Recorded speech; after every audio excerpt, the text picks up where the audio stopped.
Good morning. I want to introduce myself. My name is Jack McDougle, and I'm the President and CEO of the Greater Washington Board of Trade. And thank you all for joining us today. After several months now of dealing with the COVID-19 public health pandemic, and then the economic fallout resulting from that, tensions were already really high across our region and our communities. And then the tragic murder of George Floyd and other events ignited an explosion of anger at ongoing racial inequalities and injustice. So we have much to discuss across our nation and across our region, and we need to really start to focus on solutions. As most of us know, our region's affected by deep racial divides, ranging from income inequality to gaps in life expectancy, access to many basic daily necessities often uneven, transit, healthcare, jobs, housing, safety, education, technology, and food. So we need to figure out how we're going to address these inequalities. We can't cover everything today, but against this backdrop, we wanted to get started, and we're going to talk with our guests and listen to their perspectives around equity and what is it that we can do in our region. We're really fortunate today to have with us Cordell Carter, Executive Director of the Socrates program at the Aspen Institute, Denise Rolark Barnes, publisher of the Washington Informer, Jaqueline Tucker, the Race and Social Equity Officer for the City of Alexandria, Tony Waller, the Senior Director of Diversity Relations at Walmart. Thank you all so much for joining us today. And then I also want to introduce my good friend, Micheal Akin, President of Link Strategic Partners, who will moderate our conversation for us today. And so Micheal, thank you very much for doing that with us. If you have any questions during the discussion, please use the Q&A box. We'll get to as many as possible. This session will be recorded and shared on our website later this week. And so now I'm going to turn it over to Micheal to get us started, have some brief remarks, and then introduce all of today's guests. Thank you. Micheal. Excellent. Thank you so much, Jack, and thanks for convening us today. My name is Micheal Akin. I'm proudly a board member of the Board of Trade, and I lead a social impact consulting firm called Link Strategic Partners. I want to start today by asking us all to take a deep breath. You ready? Feels good, right? We all need breath right now. The days are full, the issues are heavy. Breathing itself is important, as is not being able to breathe. We are working simultaneously through a pandemic, a recession, and a national moment of social reckoning, all against the backdrop of a national election. Today, we're going to jump headfirst into a discussion on equity, and we're going to do so understanding that this is a new discussion for some and not a new discussion for others. We're going to do so believing that every person who decided to set aside an hour today to join yet another Zoom call and a never-ending stream of Zoom calls has done so because you are committed to progress. These are tough issues, and today I want to give us all permission to lean fully into the feeling that lingers in the pit of our bellies and to have a real dialogue on the path forward. This will be uncomfortable. These are not easy discussions, and we must lean into that discomfort, as that is where change happens. Let me speak personally for a moment, because I find that's often the best position to speak from. I started my work in DC nearly 20 years ago as a community organizer in the rapidly gentrifying Shaw neighborhood, working to help vulnerable seniors stay in their homes as long as possible. I'm proudly a chairman emeritus of the Greater Washington Urban League Board. I run an incredibly diverse social impact consulting firm that gets hired to lead dialogue and public engagement around really tough issues in big and small communities around the world. In many ways, I'm good at this. I have a team that's good at this. And yet the last few weeks of discussions, both internally and externally, have still been wildly uncomfortable, as it should be. And that's because change truly doesn't come from being comfortable. I recently had a CEO ask me when things will get back to normal. And while I understood there was no malice in that question, my reply is that normal is what got us to this point. We're not getting back to normal. We can't get back to normal. We need to get back to better than normal. We need to work towards a new normal that isn't afraid to address head-on the inequity that led us here.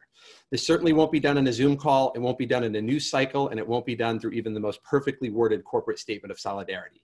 Rather, this work requires hard work from all of us, and it requires those of us in positions of power and privilege to know when to stop talking and to start listening. So I'm going to take my own advice now and turn it over to our rockstar panel. As Jack laid out, I couldn't be more excited about the incredible individuals we have here today. They truly represent the best in business, government, nonprofit, and journalism. And I'm very excited about the cross-industry discussion we're going to have today. So Cordell Carter from the Aspen Institute, Denise Rolark Barnes from the Informer, Jaqueline Tucker from the City of Alexandria, and Tony Waller from Walmart. Thank you all for joining us. I'd love to jump right in on definitions, if you'll go with me on this.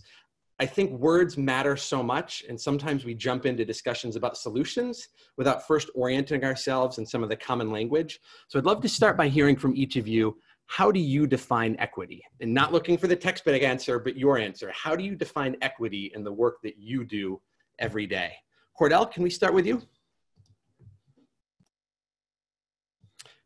Cordell, you're on mute.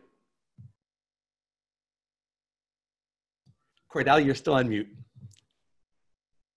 I am so sorry. I said good morning, everyone.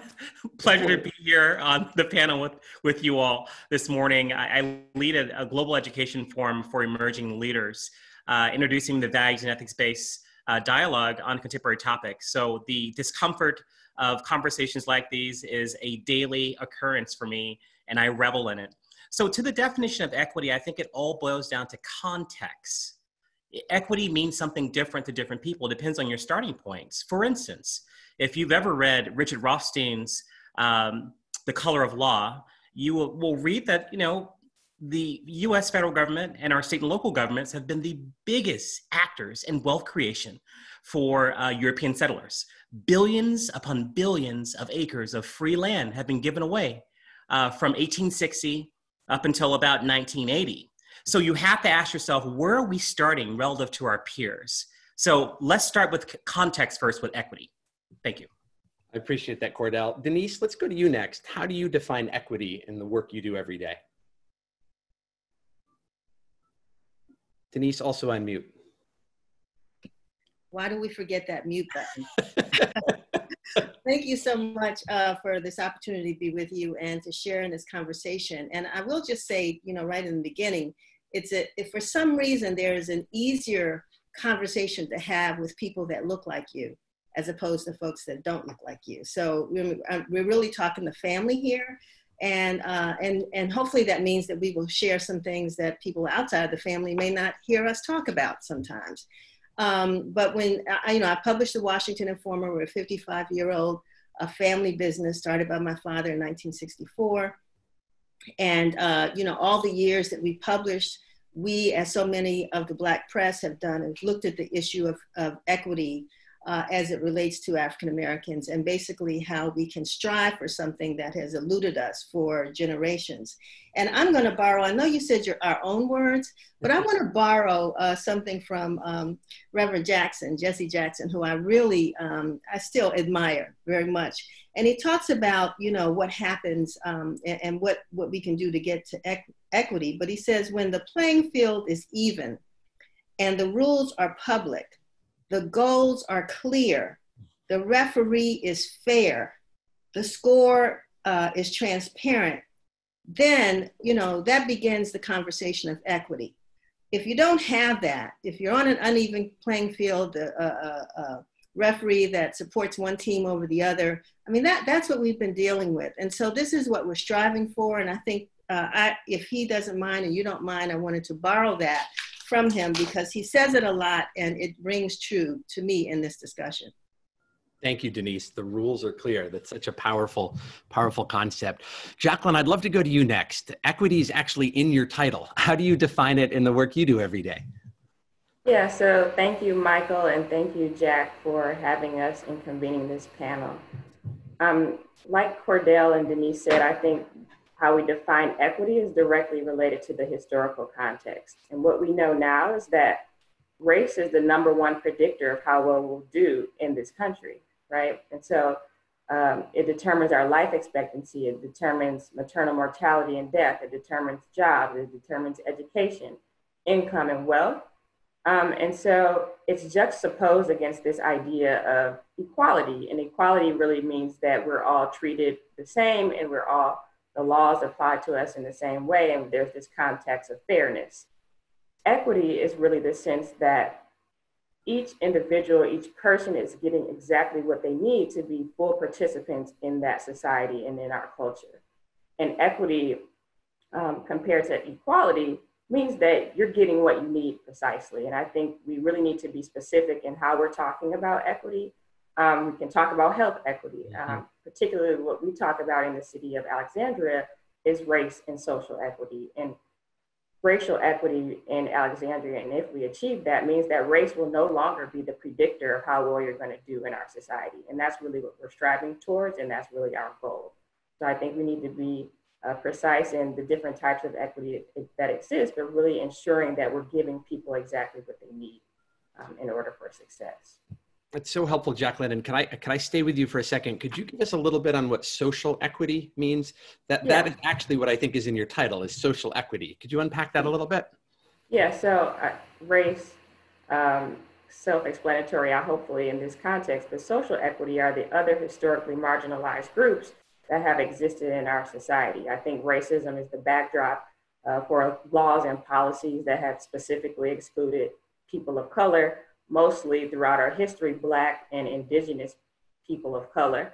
But there's other groups that have been marginalized using the same laws and frameworks that have been set up by our racial discrimination and policies. So really an evaluation of our policies, our practices, and our procedures with the eye towards the historically marginalized groups in our country.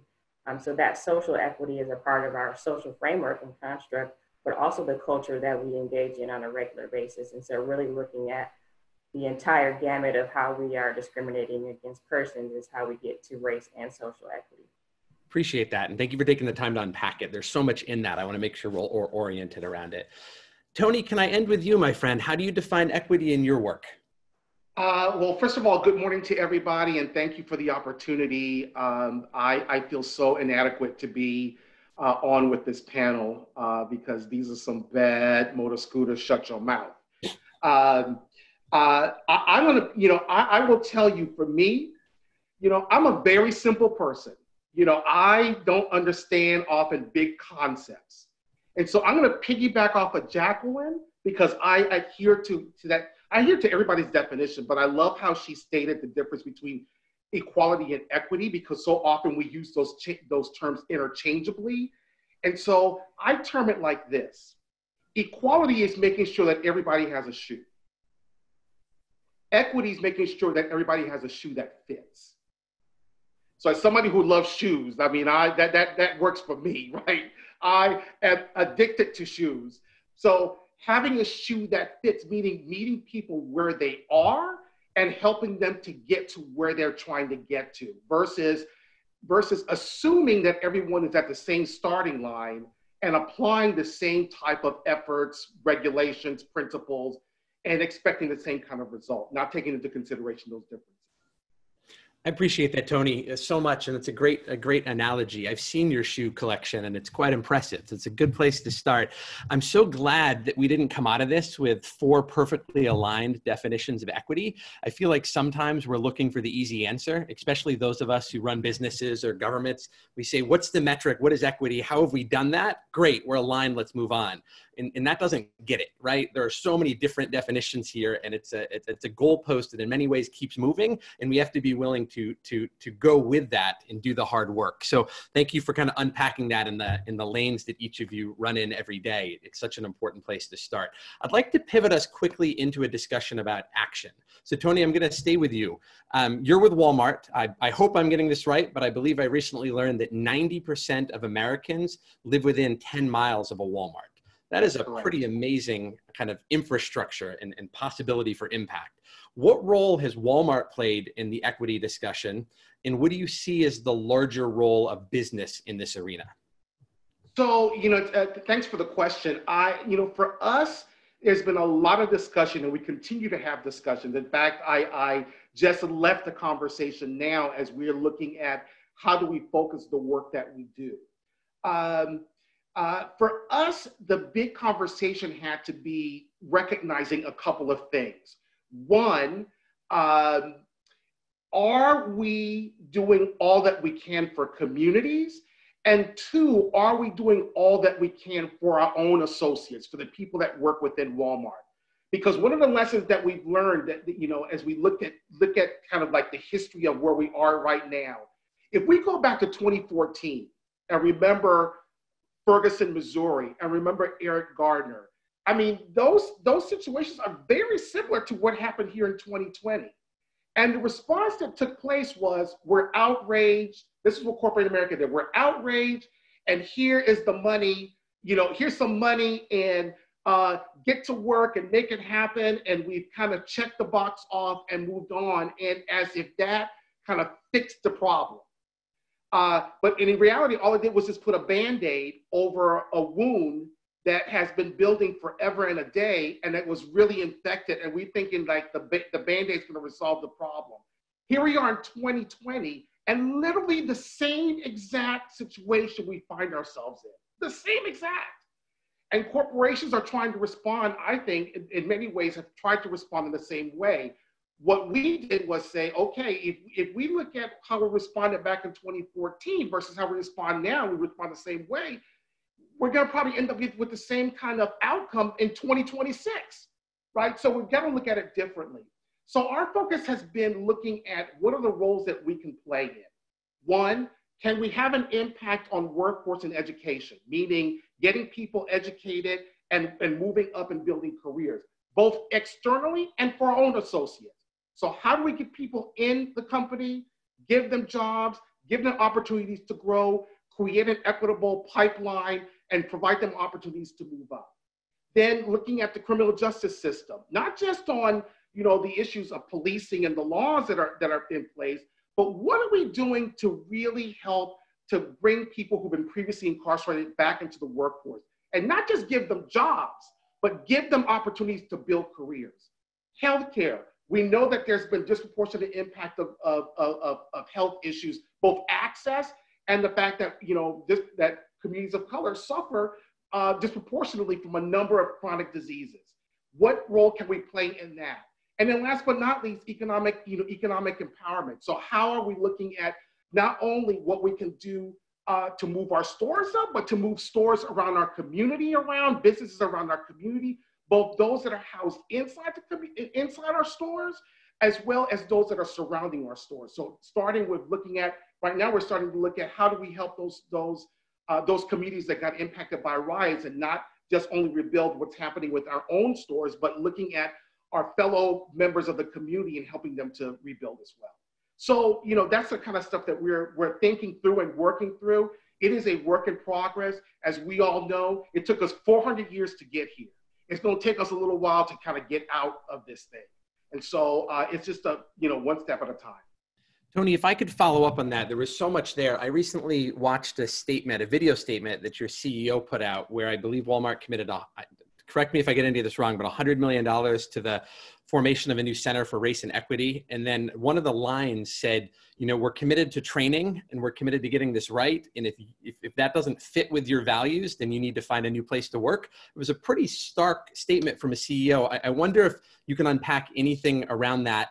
And then we're also getting some questions, as you would expect, around what role can Walmart play or is Walmart playing in supporting local businesses? How do we make sure that the recovery and opportunity isn't just big businesses, and how can you use some of your power around that? Right. So you are correct on the $100 million for the Center on Racial Equity. It'll be based out of the Walmart Foundation and focus on how can we support efforts in those kind of 4 pillars that I mentioned, right? And then on the internal side, we have what are called sustainability values networks that are led by key leaders within the company, and they create these working groups to literally drive all of these things within the company and provide our CEO with recommendations of what it is that we need to do. So Doug McMillan gets to be the enforcer. The sustainability values network get to create the programs and make it happen.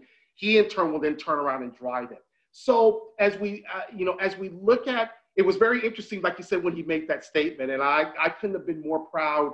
That was a proud moment for me, probably one of the proudest of my Walmart career, to hear our CEO stand up and say, we, get with the program, or it's time for you to get out. And so it was heard loud and clear. Trust me, the walls have been rumbling, and it was 3 weeks ago when that was said. It's still rumbling. So it's a beautiful thing. And what he's basically saying is that, what he's learned in the process of hearing out people, we are in very interesting times. And if we don't get this thing right today, the outcomes, years from now are going to be disastrous for us. That's how he views this, as this is an imperative. It's not by choice. It's not a good thing. We have to get this thing done. And so he said, I got to start where I can control things. I can control things within Walmart. I can't control what everybody else does, but I surely can have a say what we're going to do here. And so that's what he stepped out to do. And so we're going to see where this thing goes. Now, as far as small businesses are concerned, I kind of mentioned that in the economic equality, economic empowerment zone of the work that we do. One of the things that we are focused on right now is a couple of things. One, looking at how do we help rebuild on areas and stores that were impacted as a result of the riots. 300 of our stores were decimated. When I tell you it was like decimated, I mean, they were really, many of them will have to be completely rebuilt. But it's not just those stores. Communities were completely decimated. And so our CEO has said, we've got to do what we can to make sure that all businesses come up, because we need all businesses. Walmart cannot succeed on its own. Just having a big box does not do it. It has to be those businesses around as well. And so that's the first immediate focus. And then looking at how can we truly increase business in diverse and multicultural companies. So there's a real big push right now, doing a real hard study on who we're doing business with, why we're doing business with them, how do we increase that business, and how can we play a role in helping businesses grow? Because one of the challenges with small businesses doing business with Walmart is that we're so big. And oftentimes, small businesses or smaller companies aren't able to be in a position to fully supply in the way that we need them to supply. So how can we turn that into a yes for somebody? Perhaps it's, instead of 5,000 stores you serve, 50 stores. Perhaps we're gonna put a different line, put some shelving and rearrange our stores to actually display and promote local produce and product. So all those kinds of ideas are being looked at and explored. There's most definitely room for us to grow in that space. Thank you so much, Tony. And you and I have had these discussions over hours in the past, and I know where your heart is on these. You've heard me said this before, but wouldn't it be an amazing stretch goal if you have 90% of Americans in 10 miles of a Walmart? Wouldn't it be great to have 90% of Walmarts carrying goods from 10 miles of their store at some part of it as a way to lift up local business? But thank you for being willing to go there on that discussion. Jaqueline, I'd like to go to you next. I always work very hard not to politicize my comments, so read anything you want into this. But I've seen both in COVID response and in the response to equity issues, almost all of the leadership is happening at the local government level. So as local governments are stepping up and leading into these moments, what has Alexandria been doing, and what do you see as the role of local government in this movement? Yeah, so I think what you're seeing is government, local government, and regional government coming to an awakening that we play a critical role in the inequities and disparities that we're seeing. Precisely because for hundreds of years, government has explicitly made laws and policies that excluded mostly people of color, mostly Black people, also Indigenous people, but also women and other marginalized groups. And those laws were very explicit in that exclusion. Then you kind of have this shift towards race neutrality and not acknowledging race. So for much of our history, we were in this racially explicit discrimination, and then we kind of moved to race neutrality and no longer acknowledge race in our laws and our policies. And what we know is that that has not worked, right? We have schools that are as segregated now as they were before Brown versus Board of Education. We have maternal mortality gaps. We have any field or industry institution, you'll see gaps for people of color simply because we have not reckoned with our past and our racial history. What you're seeing now is still the continuation of that, right? So our data is not bearing out in terms of race neutrality. And now you see local and regional government really taking acknowledgement and account of that and saying, in the city of Alexandria, based on what zip code you live, there may be a 9-year life expectancy difference. In many instances, that is the difference between being across the street. right? And that is because of the laws and policies and redlining and racial covenants, the history that we have that government has supported. And so now we see government really taking an active role in saying, we've had a role in the past and now we need to actively and proactively and not just reactively think about our policies, our procedures, our programs, how our institutions work and operate, thinking about our budget decisions in a way that is equitable, right? And getting to the shoes that fit those individuals who haven't had fitting shoes for hundreds of years, right? So government, not just in Alexandria, Northern Virginia, the DMV, but across the country is aligning with programs like the Government Alliance on Race and Equity to really do this in conjunction with each other. This is an entire national network of local and regional government working to advance racial equity for people of color, but for all people, right? We all need those shoes that fit us.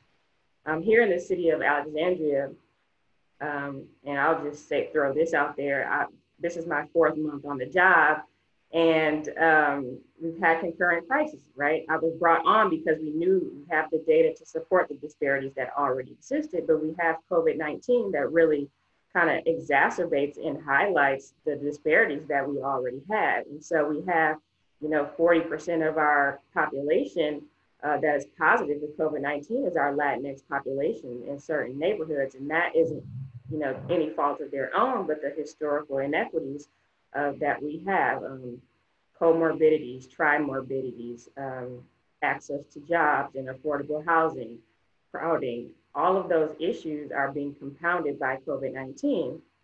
And it's something that we have to respond to, right? And so some of the efforts that we've done specifically around COVID-19 is we have ramped up our targeted communications and have explicit targeted communications plans to reach those most vulnerable populations. We've looked very closely at our data and used CDC kind of guidelines in developing a vulnerability index to really determine where those vulnerable populations are. We are also using a racial equity tool in our response and recovery. So really asking the questions as we move from kind of mitigation of crisis to recovery, what are the questions that we need to ask to make sure that we're not compounding or perpetuating the inequities that we saw before COVID, but also during COVID? So who's most burdened? Who has access? How are we being explicit about calling out race and racism and other historically marginalized groups as we think through the response efforts, right? Right. We've also established a community response group that is community partners, leaders, faith-based organizations, businesses, nonprofits, and individual members of our community that really work closely with those vulnerable populations, disseminating information to them, but also I think something that is unique in what we're seeing local government do as well. It's not enough to just have residents at the table and residents who have not historically had a voice at the table, but we need to be able to compensate them for their time and their energy and their input. And so through this group, the first to my knowledge, we have been compensating individual participants who are not connected to any other organization for their time and energy in participating and sharing messages with the community. So that is something that I would like to see continue. As far as, I'll just stop there. If you have a follow-up. That was a lot. That was great. Answer. We spend a lot of time helping cities across and communities across the country put together effective community engagement strategies. And that point right there of why do you just assume everyone has 3 hours to go to a cafeteria and give you feedback all the time? We've got to value time, and it's brilliant. We just did a study in DC for the Child and Family Services Department, and one of the things that just really stood out to us is white households in Washington, DC have a net worth 81 times greater than Black households. White households in DC have a net worth 81 times greater than Black households. This is not a large geographic area. So your point about often it's across the street, right? It's here, and we got to address it and look at it. So, and if I could add one thing, we're also now working with the state of Virginia to provide PPE, the state of Virginia's Health and Equity Working Group, to provide PPE and hand sanitizer to those vulnerable populations and communities. So working in partnership with other state, local governments is also important to our efforts to really target those communities who are most closely impacted by COVID-19. Thank you so much. We're going to keep moving. Please use the Q&A feature if you have any questions, and we'll get to that in just a little bit. Much more to cover here. Denise, I want to go to you next. You and your family have been such community leaders here in DC for so many years. You have done the seemingly impossible. You've kept a community newspaper successfully in business for over 50 years. At exactly the time everyone's telling you that community newspapers are no longer viable. How has the Informer seen its role in this moment, both as a publication, but as a community leader? And do you have any thoughts on kind of the broader role of media in this current moment? Yeah, so first of all, thank you for that question, Micheal. And I'm going to make a shameless plug. I'll be calling Tony in a couple of days to follow up on one of these initiatives. And I'll leave that there. But, you know, I come from an institution, what we call the Black Press of America. I mean, we look back, the first Black newspaper was founded in this country in 1827. March 16th, actually, 1827. I think about that. That was nearly 50 years before slavery was abolished. And those two gentlemen, a preacher and a graduate from, actually from Harvard, one of the first African Americans to graduate from that Ivy League school, created a newspaper because they said in their first editorial, we wish to plead our own cause.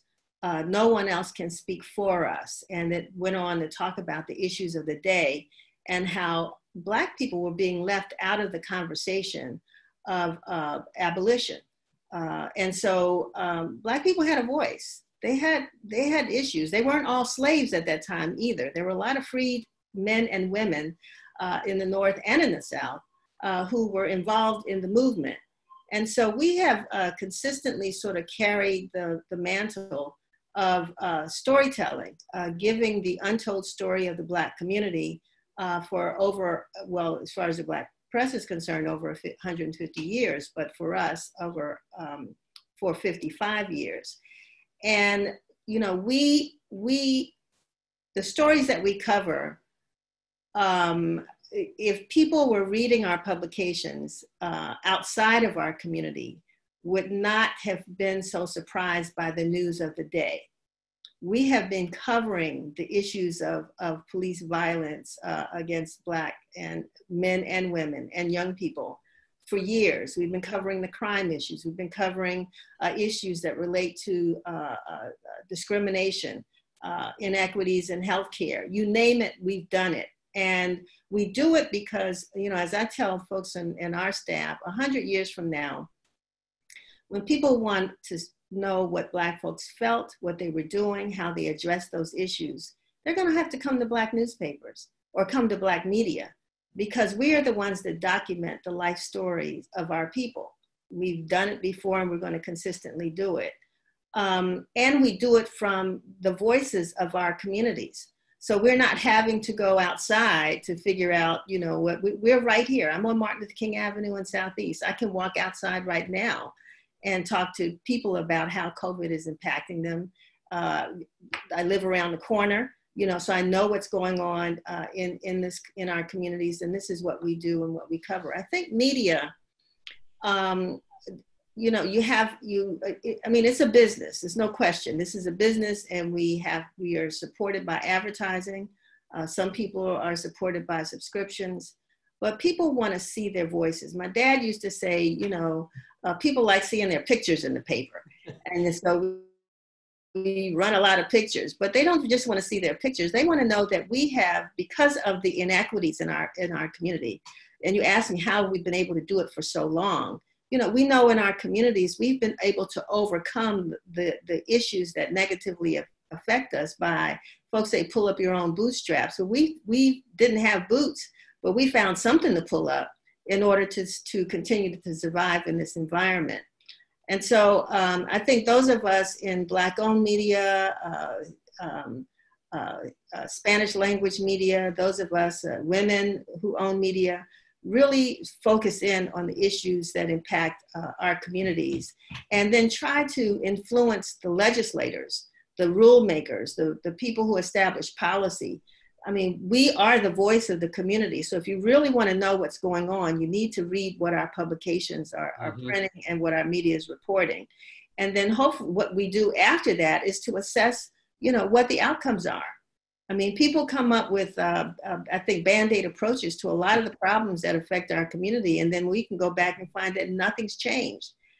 And when you talk about the economic, what's happening in the net worth, you know, in white and Black communities, that is not new news. It's historically been that way. Right. And so we do want to look at those who've been able to break that mold. How did they get through? What did they do? What did they make? How are they coming back and making a difference? But we have to look at, we're consistently looking at the fact that this is an unequal, inequitable world that we live in, and we have to keep telling the story, beating the drum. We started with the drum, beating the drum so that we can get those stories told. Denise, thank you. One of the roles of a facilitator usually is to try and lift up some of the key points. I'm not doing that here because everything you're hearing are key points. So when this video becomes available, go back and watch it 7 more times. But one of the things Denise just said that blew my mind, she said, if people were reading our newspaper, they wouldn't be surprised about the current moment. There's a lot to that, Denise. Thank you. Cordell, let's go to you next. The Aspen Institute, internationally known, renowned nonprofit and think tank. Socrates program convenes deep sessions around the world on the issues of the day. So I'm really looking to you for kind of a global perspective. What is Socrates doing to meet this moment? And what are your thoughts on kind of the larger role of civil society in advancing these efforts? Thank you, Michael. You know, the Aspen Institute is known for its convening power, and from Ideas Festival to smaller venues like Socrates to Security Forum and on and on and on, a lot of corporate partners, a lot of large philanthropies. But this moment has allowed us to take a deep look at ourselves. We were created by a group of elite people, elite men in the late 40s to prevent World War III. They wanted a place where men could come together and find our common humanity. Now we've expanded the kernel of that idea to include all people, but it's looked different based on which program you're in. You know, we have 70 plus programs. We're essentially a holding company for social entrepreneurs. So in addition to me being a person of color, I had to look at my practice. How am I showing up as a person of color in this work, representing the organization to the world? And so that's caused some deep introspection. And one thing that we did is to do a poll. And just, I have my perspective, but I'm very interested in what some of our key alums are saying about us. And it was a mixed bag. They're like, you know, you could do better on a moderator's, Cordell. And I said, thank you. Thank you. This is, you know, so looking at yourself is number one, and being sensitive enough to know that you don't have all the right answers. Now that practice is extended to the entire organization. It really has forced us to change the way we do business. We're now convening once a week as an enterprise, 500 plus people on these very issues. And so I must say, I'm very proud of the leadership of my CEO. His name is Dan Porterfield. And I tell Dan about once a week, I said, Dan, don't just do it. Please write the story, because this case study is going to help other leaders contending with these same issues for years to come. So what does that mean for a convener that does text-based dialogue? Well, I mentioned Richard Rothstein earlier, but there's a lot more books. One thing that I've noticed among this I call it the moral reckoning of 2020, this amazing moment we are in American history, is that people are marching with signs in one hand, this multiracial group of people, mostly millennials, but they're also marching with books in the other, trying to understand the intellectual basis for how we got here. Okay? It's not just you wake up and all things are unequal. This, when we say systematic, okay? And so people can say, I'm not racist. You're exactly accurate. You're incredibly true. But guess what? We exist in a system that has unequal outcomes for people based on how they look. So what can we do? What we are doing is going right to where I think the change is going to happen. Yeah, Tony talked about these amazing things that Walmart are doing. Thank you so much, Tony. Walmart is a very progressive organization, also America's largest employer. So their voice is more powerful than our elected leaders. So when I think about where the levers for change is state and local, why? They engage in retail politics. They have to see their voters at church, at the voting booth, at the supermarket. You can't get away from them. And also in our employers. Our employers are also retail politicians. They're engaged in direct democracy. They are the institutions that our people most trust. We don't trust the republic. The republic are people that are that anti-democratic, that non-majoritarian tool that our founding fathers put in place, from the Electoral College to our federal government. It's not direct democracy. They're supposed to behave slower. They're supposed to move a little different than what's happening on the ground. And so this is going to be a ground up movement. And those are the people we're looking to engage. And so we're in boardrooms already, digitally, of course, all over the world. I had a phone call this morning with a group in Romania. Bucharest is up next. We've already done Bosnia, talking about these issues. I'm bringing up White Fragility by Robin DiAngelo to Bosnia. They've had their own issues, right? But they want to know what's going on in the land of the free and the home of the brave. And so we have this amazing text-based method of Socratic dialogue that gets to very challenging topics. And we're just employing our tool. This is our hammer. And we're just going to bang on everything until someone else picks up this hammer and starts banging the way they bang. That's what we're doing. That's great, Cordell. I appreciate that. As usual, time is going way too quickly, but I'd love to, you're also doing a training for our team on Monday around these issues, which I'm really excited about. So thank you for doing that. I want to switch to some big ideas. When I agreed to facilitate this and I asked you all to be a part of it, I said, let's try and make this different than every other panel people have been a part of. 43 minutes in, I think we're accomplishing that, but I want to throw a slightly different question out there. It's easy to say, this is what I'm doing in my organization, but we often think, it's human nature to think, but if I sat in that seat, I would do things a little bit differently. So Cordell, I want to start with you. You run a significant global nonprofit. If instead you ran one of the largest retailers in the world, what is one idea or initiative you'd put out there to advance equity? If you sat in Tony's seat, for example, what's one thing you would do? I would literally have my statement of faith with respect to these issues broadcast in all our stores, like an announcement, ladies and gentlemen, chicken hindquarters are 25% off. No, ladies and gentlemen, I want you to know what Walmart believes about equity. And I would have that going as subliminal messages once an hour. Because we have to change people's mindsets. Systems only work if you believe in them. We got to change their beliefs. Love that. See, Tony's taking notes. Tony, let's go to you next. You are part of the leadership team of one of the largest retailers in the world. Let's say instead you ran a media company. What is one idea or initiative that you'd pursue to advance equity? So Cordell, thank you for that. I'm going to steal that. I will try to give you a little bit of credit, but I will take most of it. Same for you, Micheal. Your 90-10, your 90% 10% idea. I'll give you a little teeny bit of credit for that too. Now, if I were running a media company, first and foremost, let me start with, I am a big fan of Denise Rolark Barnes. I lived in Washington for many, many years. I'm a believer in what the work she's doing. I'm a believer of the Washington Informer. It is the source of information that as a Black individual, I always trusted what came from there, which is one of the things, which is to me the superpower that Black media has. It is especially local media, because this is the trusted source of information. Now, if I was running it or being part of it, I think that I would use that superpower to find ways of being a convener of people for those difficult conversations. One of the challenges that we have is that part of it, we have to recognize where we are. There's an old Ethiopian saying that says, one cannot find a cure unless he is honest with his disease. And so how do we have, and you can only have that you can't have that without the difficult conversations of saying, here's where we are. So what if I could be the convener of bringing people together in very intimate settings where we could really have great conversations, tough conversations that could lead to change. And no one, I think, is more valuable in this process than I think the media, the Black media, because they have access and they know how to get to the right folks, and people respect them. And so, can I be the one to bring people together to have these difficult conversations and hopefully determine a plan of action? Love that, Tony. Denise, let's go to you. You lead a successful media company. If instead, let's say, you were the head of race and social equity for a local government, what is one thing you would do to pursue equity? So you ask us one question and we answer something else.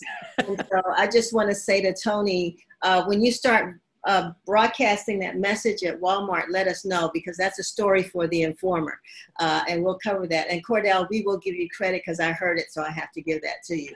But if I were in Jaqueline's shoes or could advise, one of the things that I love the great work that they're doing. I love how deeply they're diving into the issue and the connections that they're making in the community. I would also make sure that, and which she may be doing already, is keeping connections and alliances with those organizations, historical organizations that have been sort of monitoring what's happening in their communities, the Urban League, the church associations, what have you. But I think the bottom line is to make sure that there is an assessment. You know, like I said, we come up with these programs or these initiatives, we throw money at them, as someone said earlier, and then we walk away. You know, and the only people that know whether they're working or not are the people who've been impacted by them. So it's not only, and I like the fact that they are listening to folks, but they need to go back, let's say 6 months, a year later, 2 years later, go back and talk to those folks and ask them, were we successful? Did we accomplish what we did? And to make sure that there's a means of communications where folks can constantly give feedback on how things are working. We have great ideas, and then we put people in positions who just don't move on them. Mm-hmm. So we need to take action, I think, in those parts, and not just ignore, you know, what people are thinking and feeling, and what the end result is that we're trying to accomplish. Perfect, Denise. I'm going to go to you, Jaqueline, and then we're going to go to Q&A. So you lead race and social equity for a local government. If instead you led a global nonprofit, what is one idea you would put out there to advance equity? Yeah, so I think like any other institution we have in our country, nonprofit is largely white, maybe white and female. I think it's also motivated by this kind of moral good. And much of what nonprofit has done is provide a Band-Aid, right? Throw money at a potential problem and hope that we solve it, right? So I think that nonprofit universally needs to come to grips with that reality. Lots of nonprofit boards are not diverse. They don't have community voice. So that is one thing I think internally nonprofit needs to be kind of dismantled and transformed in a way that is explicit.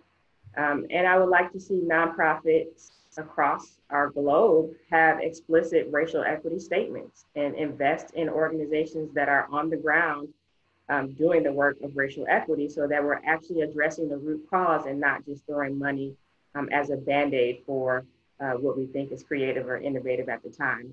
Like Denise has said, the problems that we're facing are not new, right? They've been around for hundreds of years, even during slavery. And so thinking about the institution of nonprofits as a whole is a reckoning that needs to also take place along with every other reckoning that we're facing right now. I appreciate that. I'm going to move to some questions, and then I'm going to come back and ask you all to give us a call to action or a charge as we go back to our days after this call. There are a lot of questions coming in. We are not going to have time to unpack all of them, but I want to give them all voice because I know the Board of Trade has committed to not making this the only dialogue in this space. So I think giving voice to these questions could be great places for additional discussion, and I'm going to try and get through some of them right now. Denise, Adam Rubinson asks, back in the 1950s and beyond, the so-called mainstream newspapers didn't even cover protest riots integrating swimming pools, just act like they didn't happen. Do you feel there are stories that aren't being told right now by the mainstream press or that should be told better with the perspectives of people of color? So first I'll say in my community, we are the mainstream press. So, I take issue with that definition. But yeah, I mean, I would say that the other media has done a better job at covering issues, and I will give them credit for that because we worked hard to try to open the doors to make sure that people of color were working in those institutions. I think right now, one of the big questions that people keep posing to us is the whole issue of Black and missing. You know, we have a lot of African-American males, females, young children, and I think they've done the story, but the degree to which this is impacting our community, I think is being missed. And I could probably point to others, but you know, I'll just stop there. And I have to make sure I get this right. Adam said DC's so-called mainstream newspapers. So he is completely aligned with you on that. I want to make sure I get that right. Very quickly, Bernard Demchuk asks, how do we subscribe to your paper? Gosh, another not so shameless response. Just call us or email us. Go to WashingtonInformer.com. That's our website, WashingtonInformer.com, or you can call us now at 202-561-4100, 202-561-4100. We are here right now. There's a question from Eugene Kinlow about how you would grade equity issues within your boards or senior staffing. So how do you look at that, both at the corporate level, the foundation, or the government side? How do you look at kind of where you are on a grade level? Anyone want to jump in on that, or at least give a framing for how organizations should look at that? I can give a framing, particularly because my organization doesn't do very well on it. We also have a very large board. And I'll go back to what I said about equity. It's all about context. So the first question I was asked is, how does one become a board member? What are the requirements? For instance, some boards, the give or get is $50,000. And so how do you be equitable in that conversation, right? There are some boards that the requirement is that you have a specific knowledge set. I actually think it's easier to be equitable in that sense because you can find someone. Inclusion is about intention. And if you intend to be inclusive, you will find someone that fits the bill that you're looking for. And so I would say context is important, but then asking those serious questions, do an equity audit. Do we have anybody that represents our customers? If we don't, why? How do we choose? Are they coming from recommendations of other board members? Well, then we probably don't have the right board members because they don't have any people of color in their network. Yep. So start with yourself. Makes sense. We're getting some questions around the digital divide. Let me just jump in very quickly on this. We do a lot of work with school systems across the country. We saw something really interesting happening during COVID, that the connectivity divide shrunk faster than any time in the last decade. In Austin, Texas, they were sending out school buses to beam Wi-Fi into neighborhoods. At Northern Virginia Community College, they turned all of their parking lots into Wi-Fi hotspots. At a school system outside of Chicago, they sent Wi-Fi hotspots home with kids. Awesome, great. What none of that accomplished was solving the actual device divide. Because if you have one smartphone or one laptop in your home for 6 people, it doesn't matter how much internet you have if people can't access that with divides. So I think it's both connectivity and devices and the fact that a lot of people are still disconnected. But I think that would be a really good topic. I also know the Board of Trade's been leading a lot of work around the Connected DMV initiative. So that could probably be its own topic. Let me read through a few of these other ones. We're not going to get to them all, but I want to make sure we give them voice. It would be really helpful to have folks under the age of 30 and under area median income socioeconomically on panels like this, such as BYP 100 and Black Lives Matter, to make sure we get a true perspective. Excellent point. How does compensation fit into these conversations? I think symbolic and environmental gestures are great, but how about we actually pay people better so they can support themselves and their families? DCPS distributed 50,000 laptops and wireless devices to students. That's DCPCS. That's excellent. Are there communities we can join who are trying to figure out pathways forward? How do we educate those in power who don't recognize racism as a problem that they contribute to? What are some of the ways that businesses can address economic inequality with a business model that actually creates stakeholder value? What are specific actions a company can take to be part of the solution to racial income gaps and wealth? These are all excellent. Thank you for the discussion. One of the big challenges I see is that there are so many macro forces which work against achieving equality. In the DC area, for example, the upward pressure on housing is so great that it seems impossible to address without a massive change in how we approach development. Are you hopeful that we can bring about such change? And then there's a discussion here around there's an employment imbalance between African-American men and other minorities and what that looks like in terms of labor shortages. So we're not going to get to all of those, but I think they're the right framing and the right questions, and they kind of set up some future dialogue that makes a lot of sense for us all to engage in. So before we close up, I want to make sure we leave with something tangible. I want to make sure you send us all back to what is undoubtedly a hectic day of calls for everyone who's tuned in today with something that we can really take away. I want action to be our focus here. So let's start with you, Tony. Give us one action item call to action as we get ready to depart here. For me, the call of action is I believe in controlling what I can control, right? Well, you know, personally in particular. And so my call of action will be willing to have a difficult conversation with somebody. Pick up the phone, call somebody, set your rules of engagement, and say, let's you and I agree on whatever those agreements are, and let's have a difficult conversation in which you and I will end up being better. Doesn't mean that I'm there to change your mind. Doesn't mean that that my way of looking at things is the right way and yours is not. It's about giving people an opportunity to express where they are and better understand where you are. Excellent, Tony. Thank you. Denise, send us off with a call to action. You know, I'm not going to be self-serving here. What I will say is that because businesses in this community have suffered so much over the last few months, that if you're going to spend some money and you're out, go to a Black-owned business. Just find one, go in, buy something, and get to know a new, get to establish a new business relationship with someone that you haven't supported beforehand. Excellent. Thank you. Jaqueline, call to action. So I'm going to say assume, assess, and act. And I just came up with that on the spot. Assume that your institution or your organization has white privilege and supremacy embedded in it. Actually assess your policies, your procedures, your programs, your staff, your pay scale. Assess all of those things and then act. After you have the data, and you probably already do, do an extreme call to action, be committed to this work, and be committed to the outcomes of seeing what you assessed actually change over time. That is excellent. Tony, that fits perfectly in an overhead announcement at a store. I think those 3 A's work really, really well there. That's great, Jaqueline. Cordell, close us out here, and then we'll turn it back to our friend Jack. Read, read, read. I got 5 books for you. White Fragility by Robin DiAngelo, Stamped from the Beginning, and How to Be an Anti-Racist by Ibram Kendi, Powernomics by Dr. Claude Anderson, and The Fire Next Time, A Letter to My Nephew by James Baldwin. You won't find any things on the shelf right now. They're all sold out, but add your name to the wait list and then subscribe to the Washington Informer. Ibram's got a new book coming out called How to Raise an Anti-Racist Baby, which we just ordered for our 2-year-old, and it's back ordered through July, but I'm looking forward to it. Great reading list there.